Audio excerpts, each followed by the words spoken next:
QWER have a brand new song. You might know them as QWER. Yes, we're going to be listening to the new song from the wonderful four-piece from Korea, who I've been really enjoying. I've had, although I'm based in Japan, I work with Japanese music mostly, I've had a long history with Korean music. I've covered this in my previous videos talking about this band, and I really want Korean music to do well, and it's been such a positive influence on the world stage, and yet I feel like we're at this point where we need to find a change, and QWER are at the front of that, you know, replacing a lot of the things that have become a little bit too samey in Korean pop with, well, bringing out some instruments, bringing a little bit of musicality, but still appealing to that quintessential K-pop sound. So what are we going to get in their brand new song? Well, what I can tell you is that I looked up the title, and the title basically translates to Hold Back Tears. So every time I read that, I'm just thinking of that song, Holding Back the... It's years though, isn't it? But you know what I'm talking about. If I have a look at this though, can I pronounce it? Let's see. How am I supposed to pronounce it? 눈물참기. That sounds difficult. 눈물참기. 눈물참기. 눈물참기. 눈물참기. 눈물참기. That's... So this is QWER with 눈물참기. Please, if you're Korean, tell me how bad that was. I tried, okay? I tried. I'm still going to call them QWER. Anyway, let's jump in with this brand new song. The last one that I really enjoyed, it ended up being a Mountain Dew commercial, so I'm a little bit concerned about this thing in the corner telling me that there's products involved. Is it their products? It's their products, okay. And yeah, they got a new album seemingly come out. I was careful to see if this is a new song. To the best of my awareness, it is. It's copyright for this year. I don't know if that's just the music video, but I'm assuming the whole song and video is a brand new release. So let's jump in with this. I'm just genuinely excited to see what they got for us next. As mentioned, I want to see, you know, K-pop have this new generation of, you know, like young women coming up excited about learning instruments and becoming like instrumental bands, and that to be the new phase. And I really feel like these guys are doing a great job of influencing this. Anyway, enough being said. It's a 5-minute music video. We need to get in with this right now. Let's go.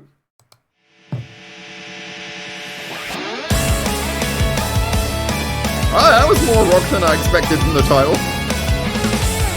I kind of just assumed it was going to be a ballad.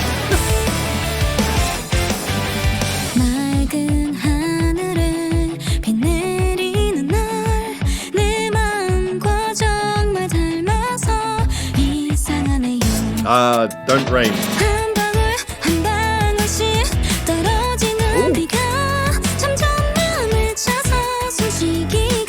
I'm loving that little sort of offbeat chord changes there.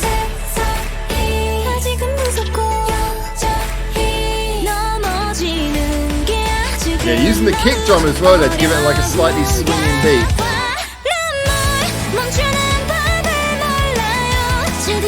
Oh, I'm getting Scandal vibes.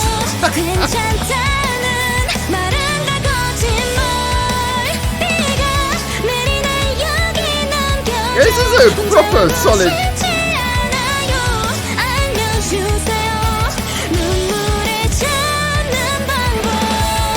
This has got a solid like pop rock vibes. I am.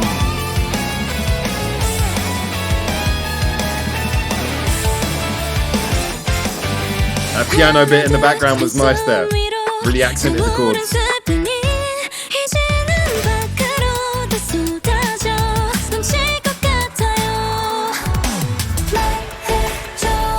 That's a cool. It's doing it on the third beat. 1 to 3, 1 to 3, 1 to 3. Really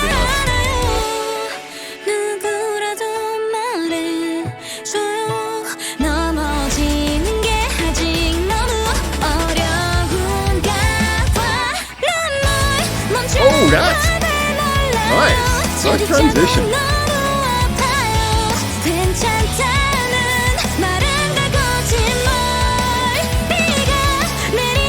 I love how they still got that music student look, where they play very carefully.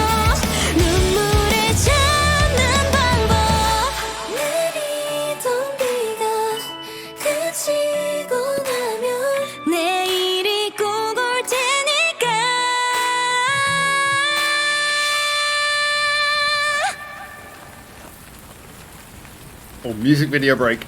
Music video break. When's it gonna drop? storyline moment. Can't read Korean. Is that in English? My eyes are just terrible, I think. Eh?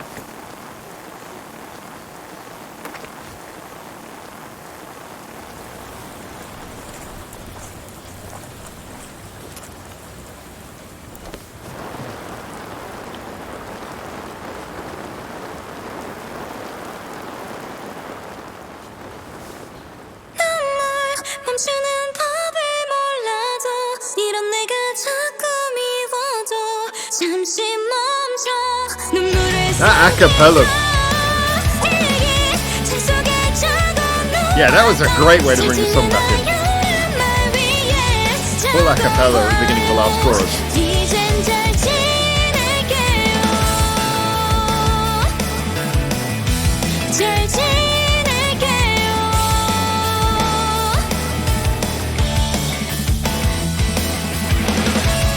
Oh, good, they're going to play out the last chorus. Yeah, keep it going. Oh, okay, a bit of callback to their previous stuff. So this video's got a bit of a thank you vibe to it. Okay. I feel there's a lot more sentimental and emotional stuff in this that I've perhaps missed on the first listen. Oh, behind the scenes, right? Okay, yeah. That's... Okay, I will say it's a bit weird that ended. I felt like the song ended and then it's transitioned into this credits bit is obviously not part of the original recording. So I'm not quite sure where the end of the song actually occurred there. That was a little bit odd how they did that. But this song...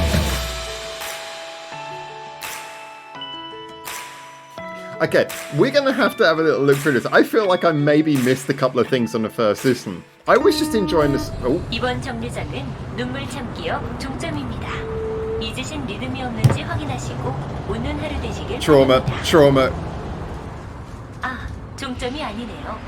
다음 정류장은 Okay, alright, straight up. So, right, we got so much to unpack here. So much to unpack. Now, first of all, I am pretty excited about what I just heard. But there's a few things... As always, we're honest on this channel. We're going to break it down in a totally honest, realistic way. Before we get into any of talking about the music, the video, the whole story, and I think we're going to go back and have a little look through and see a couple of points where I might have missed. So we're going to re-look at the video as well. This could end up being a bit of a long video because I want to properly go over what we've just seen here. First things first. They finished with a Korean public bus. Look, if you've ever heard the stereotypes of Korean public buses, they're true. The bus drivers, they're not going to let you off that thing. You can press the button, they stop, the door opens, you tries to get off and they just close it on you. That has happened to me surprisingly so many times. Do not get on public buses in Korea. Stick to the trains are good. Anyway. I've had traumatic experiences on Korean buses. Let's talk about this song. I am just going off on so many tangents in this video. This is going to be the longest video I've ever done. Okay.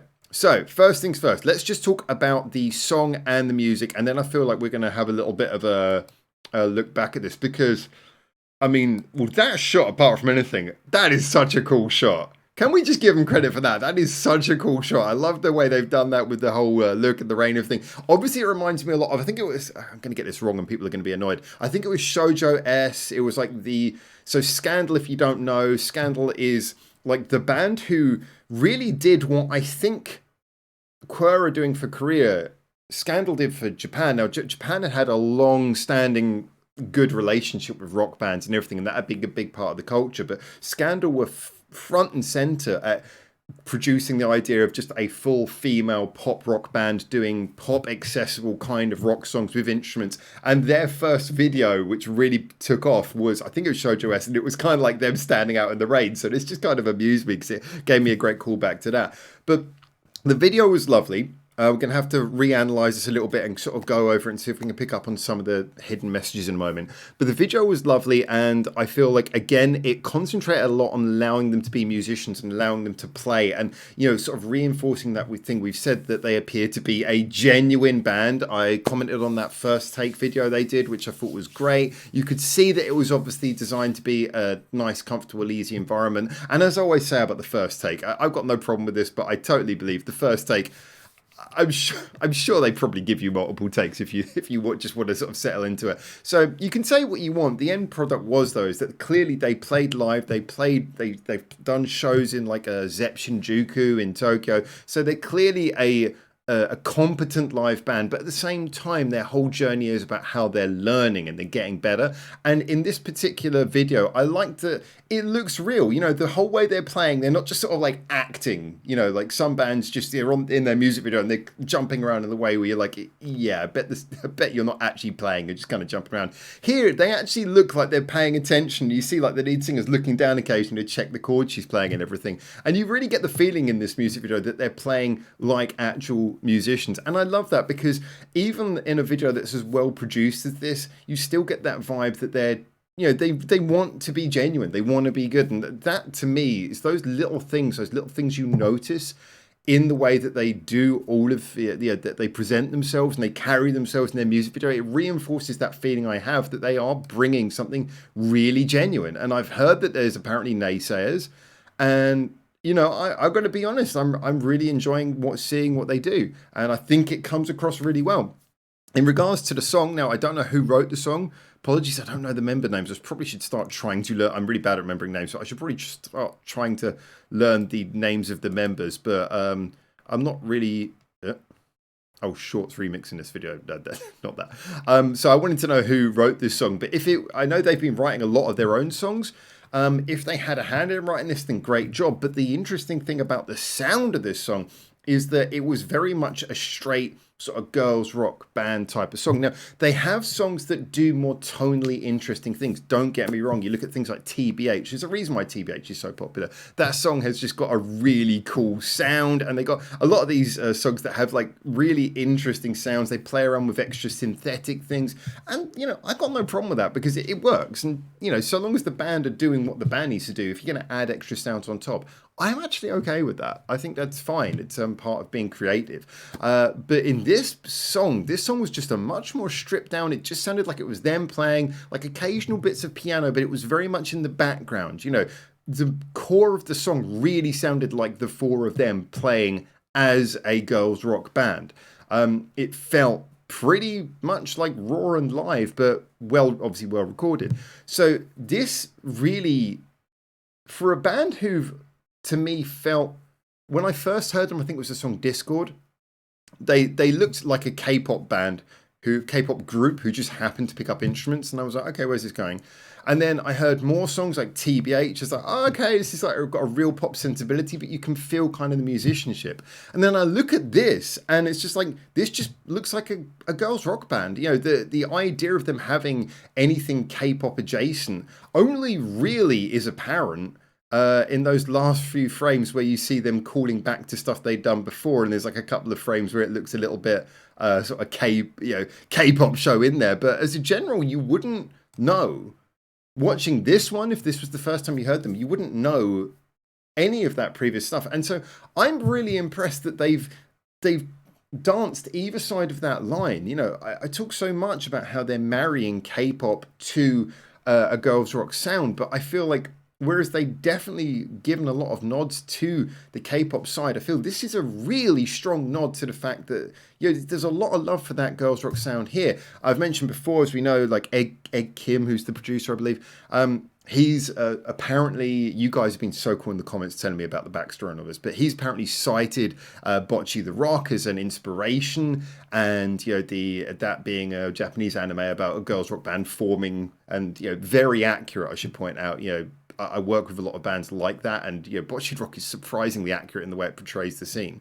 And so he's obviously been inspired a lot when he's producing this group, and as a result, you know, that kind of raw honesty, it really feels like it's seeping through here again. So I love all of these aspects. Now, when it comes down, just final thing on the song before we sort of recap this video a bit. The song is pretty damn catchy. I like it. I've always said I think the singer's got a superb voice, but this is a really catchy song. Is it a little bit rudimentary in some ways? Yeah, the writing is fairly rudimentary, don't get me wrong. But I've also pointed out before that I know they're getting more involved in their writing, and in the same way that I'm pretty open to being forgiving of them being fairly rudimentary musicians, competent, very good and competent, but not doing anything super complicated. I give a lot of room for that because I feel like what they're showing to a young audience is the musician's journey. They're showing how they get better and better over time whilst delivering great songs. You can deliver great songs without being a virtuoso. So for me, I give them a lot of space when it comes to their musicianship because of the fact that I feel that they're highlighting the musician's journey. And the same has to be said of the songs. But in the same way that, musicianship wise, you can accept a band not being super technical so long as they're just kind of like nailing what they do play. When it comes to songwriting, you can accept songwriting not being super technical, just so long as it's got a good melody, a good chord structure, and it leaves you with a smile on your face. And that's exactly what this is.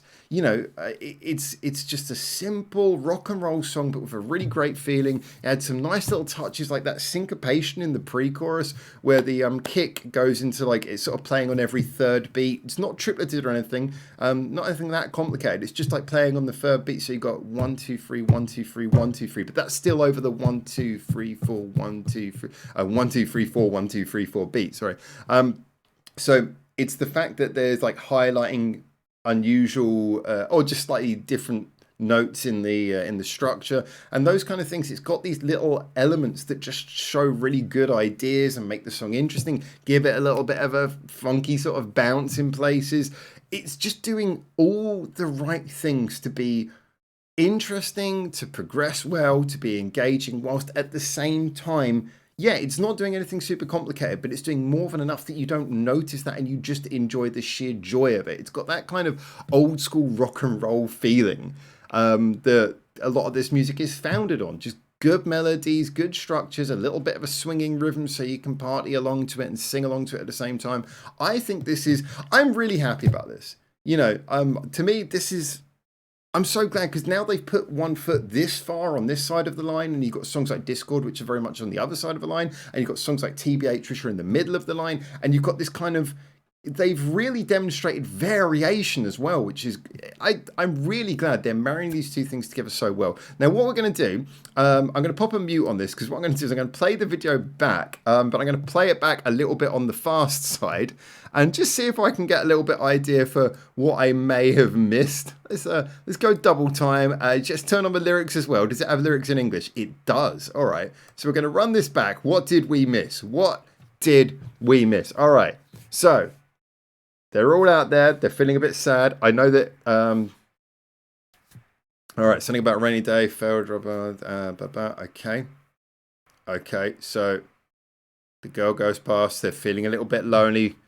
Falling down is still too hard. Okay. And then you've got the rain is a very strong metaphor in this, probably talking about, the hardships. The rain represents the hardship. That's why they got the umbrellas. Okay. Holding back tears, again, tears, the idea of precipitation of the face. Running from the rain. Yeah, I get the feeling if you're looking for a subtle film student metaphor, the umbrella is is controlling yourself, protecting yourself. Again, the lyrics very much focusing on that and sort of equating hardship to weather. So of course, when you put down your umbrella, that's when you lose your ability to resist the bad things in life. That's the ultimate breakdown. And I think that's why she puts down the umbrella. Okay, so she hears something on her phone, and that's it. That's it. Okay, so she's gonna have the emotional breakdown. Okay, this is where it's too hard for her. I wish I knew what it said on there. And then it's too much for her. And she puts down the umbrella, which means she's given in. She's no longer protecting herself from the hardships of life. They're falling down there. She's soaking because of that. And then someone picks up the book, gives it back to her. Okay. By the way, loving this movie studio fake rain. But it looks good though. I gotta be honest. The video looks good. The message is good. And then that sort of resistance against the difficulties. I also like how these indoor shots, you notice that on a lot of these indoor shots, there is a little bit of a rain effect is left on the lens, even though the rain's no longer in this scene. Let's run it back at playback speed. Let's run it back to normal. If you have a look here, you can see like the lens is allowed to sort of be kind of wet. You've got these like specks on it, even though now the rain isn't in the scene anymore. So, okay, so I'm getting the visual metaphor. Lyrically, it's fairly direct. It's nothing Nothing. I'm sure you guys will be able to tell me more about the details behind that, but I'm sure they're talking a lot about hardships they've had to overcome to get to where they are. It's a very good message that we often hear from, and then that's nice, you know, sort of holding themselves together. Yeah, that message of you know, when you do rise to fame quite quickly, that message of appreciating it is a big thing, and then yeah, running in the rain at the end. Yeah, that message of you know, appreciating your success is really important. So I've rambled a bit about this one, but I thought this was really cool. I genuinely enjoyed this. And, you know, I think if there were... It's funny that this was a 5-minute long song called, like, Holding Back the Tears. And it was a... Wait, where is it? Hold Back Tears. And given that, I was kind of expecting it to be a ballad. And... If someone had asked me before going into this, what type of song do you want from QWER next? I would say, do you know what? They've done so many things. They've done kind of ballads. They've done poppy songs. They've done songs that have got a bit of a sort of joyful, anarchic pop rock vibe. Let's have something that definitely goes a little bit more into the rocky range. Not because I want them to do less pop, just because I want them to cover that particular part of this this combination of things that they're doing. And I feel like this song has really done that well. I really, yeah, I thought this was great. Really enjoyed it. I'm really glad they're doing well. I hope they keep on growing. I hope they keep on playing with different sounds. I hope they keep on combining these interesting things that you would never hear from other K-pop groups. They've proven that they can do the kind of music that other K-pop groups do, and now they're proving they can do the music that pop rock groups do as well. So hopefully this is just going to lead to more and more of this kind of stuff. Great. I really enjoyed it. Get in the comments, as always. Tell me what you thought. And until I hopefully see you very soon in Japan for the next one of these. For now, ciao, ciao. Wait, I didn't stop. I guess you're stuck with me.